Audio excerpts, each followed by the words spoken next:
Welcome to my channel learn math at home. আমরা class 10-এর চক্রবৃদ্ধি সুদের পর্ব সংখ্যাটা পড়ব। পর্ব বলতে কি বুঝি এবং পর্ব সংখ্যা কাকে বলে। আগের দিন আমরা চক্রবৃদ্ধি সুদ কি করে বার করা হয়, সুদ নির্ণয় করার ফর্মুলা দেখেছিলাম, সমূল চক্রবৃদ্ধি সুদ এবং সুদ নির্ণয়ের ফর্মুলা। পর্বের যে কোনো ক্ষেত্রে যখন সুদ হিসাব করি তখন কি দেখি না, একটা নির্দিষ্ট সময় পরে সুদটা হিসাব হচ্ছে। ধরো ব্যাংকের ক্ষেত্রে যখন হিসাব করা হয়, যে এখন প্রতি দিন হিসাব করা হয় ব্যাংকে, মানে ধরা যাক কেউ 100 টাকা রেখেছে ব্যাংকে, একদিনের সুদটা হিসাব করে সেটা সুদ আসল বার করা হবে যোগ করে, পরের দিন সেইটা আবার সুদ আসলটা আসলে পরিণত হবে, তারপর পরের দিনে আবার সুদ বার করা হবে করে সুদ আসল, এইভাবে চলে। এখন তাহলে ব্যাংকের যে সুদ যেটা বার করা হয় সেইটার পর্বটা কি হবে না, যেহেতু এটা প্রতিদিন হয় তাহলে এটা দৈনিক পর্ব। সাধারণভাবে আমরা অঙ্কের ক্ষেত্রে, এখানে তোমাদের সিলেবাসে অঙ্কের ক্ষেত্রে যেগুলো আছে সেগুলো সবই হচ্ছে, প্রায় সবই, যদি আলাদা থাকে সেটা আলাদা করে বলে দেওয়া থাকবে, নাহলে এটা বার্ষিক হিসাবটা করা হয়। অর্থাৎ মনে করা হয় যে 1 বছর পরে এই আসল প্লাস সুদ, এই সুদটা ক বছরে না, 1 বছরের সুদ, তারপর সুদ আসল, পরের বছর আবার সেটা আসল, অর্থাৎ 1 বছর করে সুদের হিসাবটা করা হয়। এখন বিভিন্ন জায়গাতে 1 বছরের বদলে 6 মাস অন্তর হিসাব করা হতে পারে, 2 মাস অন্তর হিসাব করা হতে পারে, 3 মাস অন্তর হিসাব করা হতে পারে। আমরা সেইগুলো একটু দেখে নেব যে পর্ব কিভাবে গোনা হবে। দেখে নাও, চক্রবৃদ্ধি সুদের পর্ব বলতে কি বুঝবো না, যে নির্দিষ্ট সময় পর পর চক্রবৃদ্ধি সুদ হিসাব করা হয় তাকে বলা হয় সুদের পর্ব। অর্থাৎ কীরকম, যে যদি এরকম হয় 6 মাস পরে সুদ হিসাব করা হচ্ছে, এটা আসল প্লাস 6 মাসের সুদ, সুদ আসল, পরের 7 নম্বর মাসের শুরুতে সেই সুদ আসলটা আসল হয়ে যাবে, আবার 6 মাসের সুদ, সুদ আসল। 1 বছরে তাহলে কবার সুদ বার করছি আমরা? 2 বার। এই যে ব্যাপারটা, যে 1 বছরে যতবার সুদ গণনা করা হয় তাকে বলা হয় পর্ব সংখ্যা। তাহলে যদি 6 মাস অন্তর সুদ হয়, সুদের পর্ব হচ্ছে 6 মাস, আর কটা সুদ দেয়া হচ্ছে? 2টো। তাহলে কিভাবে বার করছি, যদি 6 মাস অন্তর সুদ হিসাব করা হয় তাহলে পর্ব সংখ্যা কি হবে না 2। কিভাবে 2টা আসছে? 12/6, অর্থাৎ 1 বছরে 12 মাস আছে, 6 মাস অন্তর দেওয়া হচ্ছে, তাহলে 12/6 সমান 2টি। তাহলে বুঝতেই পারছো, এটা যদি এরকম হয়, যদি 3 মাস অন্তর সুদ হিসাব করা হয় তাহলে পর্ব সংখ্যা কত হয়ে যাবে? 12/3 সমান 4। তোমরা মুখে মুখে হিসাব করতে পারো এইভাবে, যে 3 মাস অন্তর দেওয়া হচ্ছে। তাহলে ধরা যাক জানুয়ারিতে একবার দেওয়া হলো, তারপর আবার 3 মাস পরে দেওয়া হবে, এপ্রিলে দেওয়া হবে, এপ্রিলের পর কবে হবে? জুলাইয়ে হবে, জুলাইয়ের পর কবে? অক্টোবরে হবে। তাহলে 4 বার দেওয়া হচ্ছে।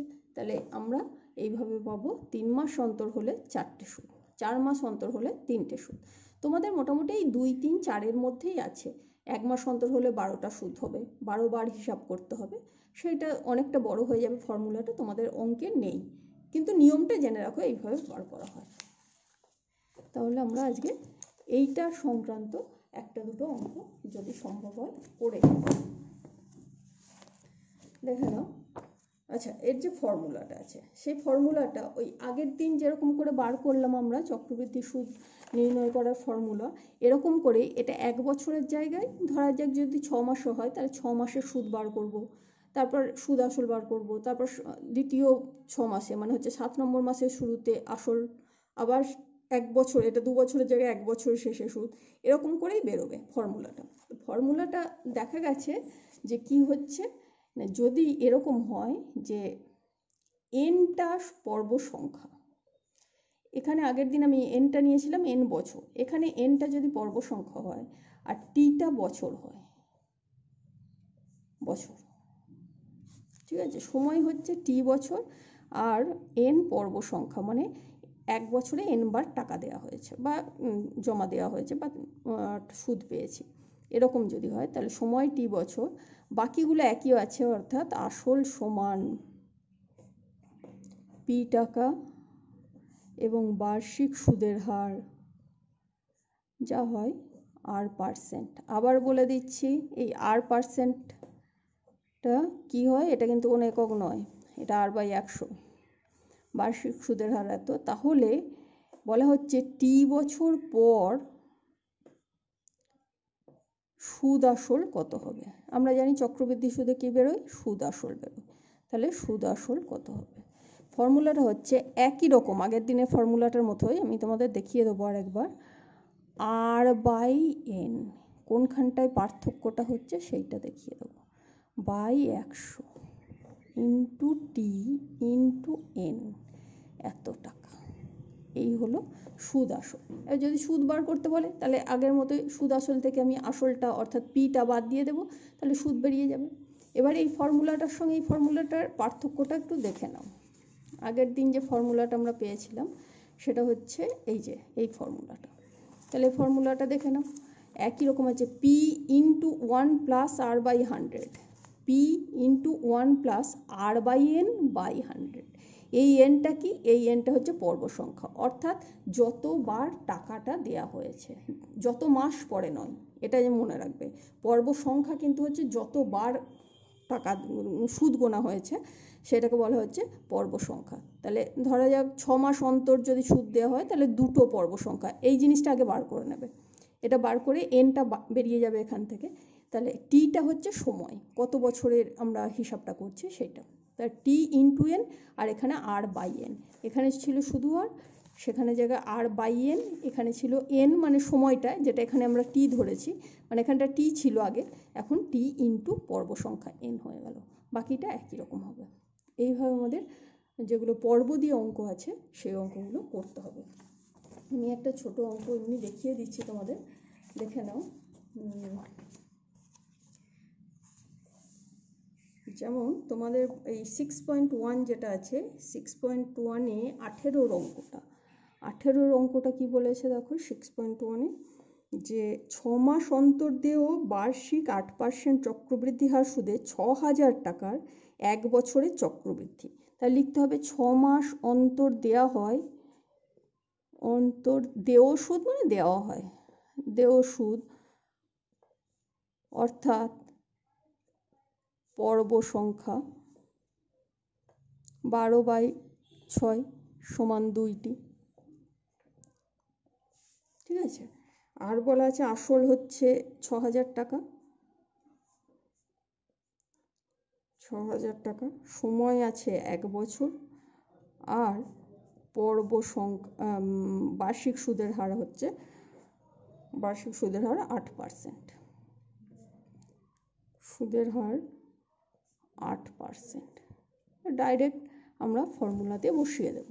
তাহলে আমরা লিখব 1 বছরে কত সুদ বার করতে বলেছে, কিন্তু আমাদের কি বেরোবে, সুদ আসলে 1 বছরের সুদ আসল কি হলো 6,000 ইন্টু 1 প্লাস 8/2/100, এটা কাটাকাটি করেছি, এখানে আছে 1 ইন্টু 2, এই 1 বছর আর দুটো পর্ব 1 সুদ, এখান থেকে আমরা আসলটা বিয়োগ করে দিলাম, সুদটা পেয়ে গেলাম। এই হলো চক্রবৃদ্ধি সুদ এবং সরল সুদের পার্থক্য।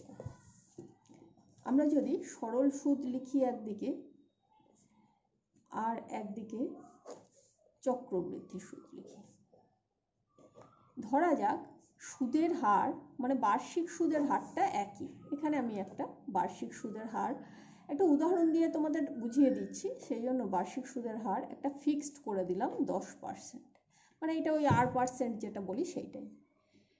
তাহলে যদি 100 টাকা আসল হয়, আসলটাকেও আমাকে বোঝাতে হবে, নাহলে আসলটা না ধরে নিলে আমি বোঝাতে পারবো না।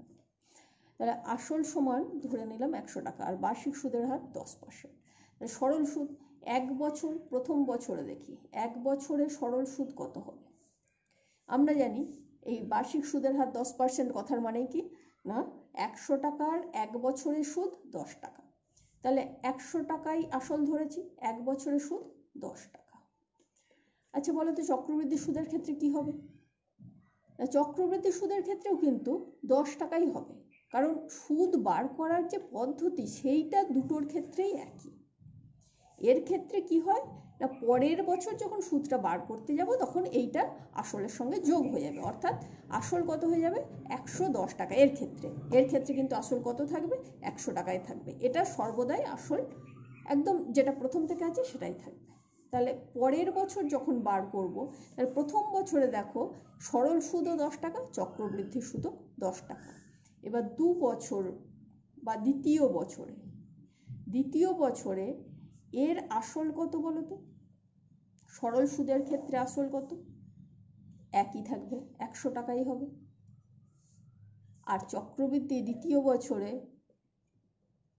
চক্রবৃদ্ধি সুদের আসল কত হবে? চক্রবৃদ্ধি লেখার দরকার নেই, উপরে লেখা আছে। তাহলে আসল হবে 100 টাকা ছিল, আর তার সঙ্গে এই সুদটা যোগ হয়ে গেল, তাহলে এটা আসল হয়ে গেল 110 টাকা। তাহলে পরের বছর আমরা কোন আসলটার উপর হিসাব করব? 2 বছর মানে দ্বিতীয় বছরটাতে এর এই আসলটার উপর, এর এই আসলটার উপর। তাহলে একবার দেখেই নি কি হয় না, দ্বিতীয় বছরের শেষে এটা সুদটা বার করি 100 টাকা। আচ্ছা বলো তো কি হবে? এক বছরে যদি 10 টাকা সুদ হয়, দ্বিতীয় বছরের শেষে সুদ কত টাকা হবে? একই হবে, মানে প্রত্যেক বছর 10 টাকাই সুদ হবে। এইটা হচ্ছে সরল সুদের ক্ষেত্রে একটা নিয়ম, প্রতি বছর একই সুদ হবে, যেহেতু আসল পাল্টায় না। তাহলে দ্বিতীয় বছরের শেষে 10 টাকায় সুদ হবে। তাহলে 10 টাকার আগে ক টাকা সুদ ছিল? 10 টাকা। তাহলে 10 প্লাস 10, মোট কত টাকা হলো? 20 টাকা হলো। বোঝা গেল? আগের 10 টাকা, এটা মানে দ্বিতীয় বছরের শেষে যদি শুধু এক বছরের সুদ বার করি, তাহলে আমার কি হবে? 10 টাকা বেরোবে। আর আগের বছরটা আমি যোগ করে দিলাম, তাহলে মোট সুদ হবে 20 টাকা। এর কি হবে দেখি, এর হিসাবটা কার ওপরে করবো? এর ওপরে, 110 টাকার উপর। তাহলে 110 টাকায় সুদটা আমায় বার করতে হবে, কারণ এটা 100 টাকায় 10 টাকা বেরিয়েছিল, তাহলে এখন তো 110 টাকায় আলাদা হবে। সুদের নিয়ম, এখানে আসলটা 110 হয়ে গেছে, ওই জন্য 110 লিখলাম। আরটা আছে 10%, মানে 10 ইন্টু 1 বছর করে বার করছি বাই 100 টাকা। তাহলে ক টাকা হলো সুদ? 11 টাকা। এর কত টাকা হয়েছিল? 10 টাকা।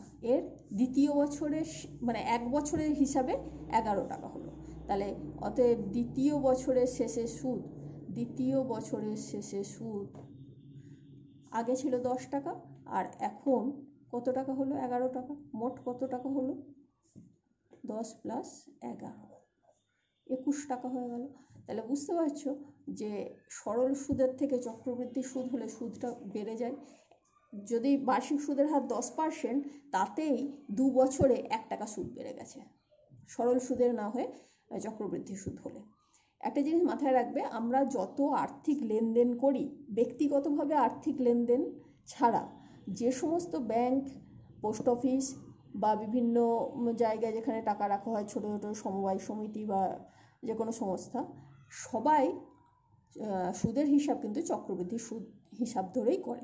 সরল সুদটা চক্রবৃদ্ধি সুদ গুনতে মানে কম্পিউটেশন করতে গেলে, অর্থাৎ গণনা করতে গেলে সরল সুদের ফর্মুলাটা কাজে লাগছে, বা সরল সুদ যেভাবে গোনা হয় সেইভাবেই এখানে আমরা করছি। কিন্তু সরল সুদটা সাধারণভাবে একদম খুব মানে কি খুব প্রাথমিক স্তরে ব্যবহার হয়।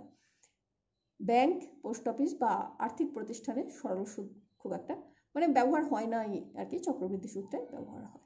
ঠিক আছে? তাহলে মনে রাখবে যে এই সুদের কি পার্থক্য। তাহলে একটা জিনিস দেখে নাও, যে যদি বললে প্রশ্ন এরকম থাকে যে কত বছরে সরল সুদ এবং চক্রবৃদ্ধি সুদ সমান হবে, তোমরা এটা দেখে বলো তো উত্তরটা কি হবে, ভেবে নাও। আর কখন থেকে পার্থক্যটা শুরু হয়ে যাচ্ছে?